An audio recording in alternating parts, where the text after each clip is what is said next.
Covishield રસીને લઈને મોટા સમાચાર। સાઇડ ઇફેક્ટની ફરિયાદ બાદ નિર્ણય લેવામાં આવ્યો।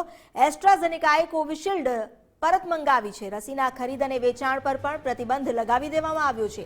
ભારતમાં સિરમ ઇન્સ્ટિટ્યૂટે આ રસી બનાવી હતી। તાજેતરમાં જ કંપનીએ ખૂબ મોટો સ્વીકાર કર્યો હતો રસીની આડઅસરનો અને ત્યારબાદ આ નિર્ણય લેવામાં આવ્યો છે।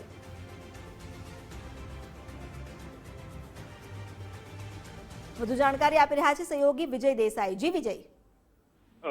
અમિતા, વાત કરીએ તો જે અગ્રણી ફાર્મા કંપની એસ્ટ્રાઝેનેકા છે એને આ મોટો નિર્ણય કર્યો છે કે જે કોરોના વેક્સિનનું જે ઉત્પાદન કર્યા બાદ જે ગંભીર આડઅસરના જે આરોપો લાગ્યા હતા અને કોર્ટમાં કંપનીએ ખુદ સ્વીકાર કર્યો હતો, ત્યારબાદ હવે જે તમામ જે કોરોના વેક્સિન છે એસ્ટ્રાઝેનેકાની એ પરત ખેંચી લેવાનો નિર્ણય કરવામાં આવ્યો છે।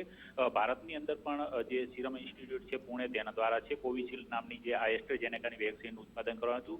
જો કે આ રસી છે તેની ગંભીર આડઅસરો પૈકીમાં હાર્ટ એટેક, આવા બ્રેન સ્ટ્રોક જેવી બાબતોનો પણ ઉલ્લેખ થયો હતો, જેને લઈને બ્રિટનની કોર્ટમાં જે અનેક પ્રકારે કેસ થયા હતા તેમાં જે 52 વ્યક્તિના થયાનો દાવો પણ કરવામાં આવ્યો હતો।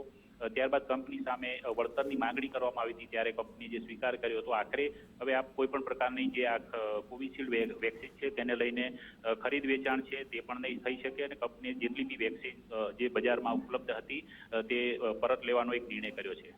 જી, આભાર આપનો જાણકારી આપવા માટે।